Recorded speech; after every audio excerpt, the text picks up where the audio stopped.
G'day folks, Jim Langley's here from FX Charts with the currency outlook for the Finance News Network for Monday the 12th of November. Well, the dollar and the yen were the marginal winners on Friday, as risk aversion set in ahead of the weekend, with the continued soft growth outlook from Europe ensuring that the euro remains under pressure.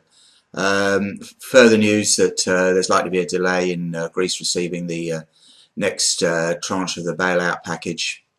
Also ensure that trade is leaned towards the dollar, and the euro actually made another 2-month low on Friday at 126.90 before a mild bounce going into the close.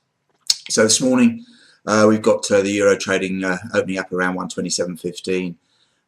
Dollar yen's weaker, that's at 79.48, 79.5. Cables at just under 159, 158.95, and dollar Swiss is at 94.85.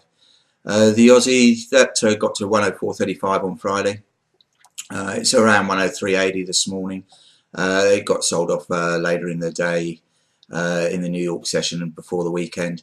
But it's probably going to be mildly supported this morning. There was some better than expected Chinese trade data out over the weekend, and that should help the Aussie in Monday's session.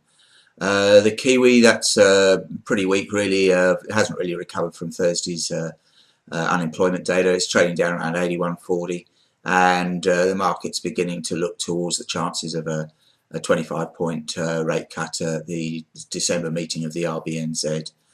As for today, well, it's a partial holiday in Europe, and the US being Armistice Day, Veterans Day in the States, could see a quiet start to the week. The economic highlight's going to really be on Wednesday, I think, with the FOMC minutes from the previous meeting.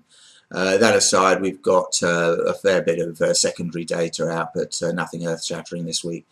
So I think overall we're probably going to be in for more choppy trade. I can see the euro getting down to 126, but equally the charts are suggesting we could get a bit of a bounce towards 128, so I don't think we're going to see anything too directional.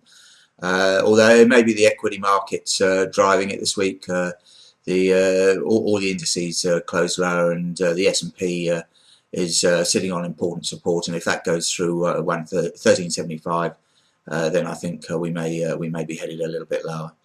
But anyway, that's about it today. If you do want a more comprehensive outlook on the market, go to the website as usual, www.fxcharts.com.au.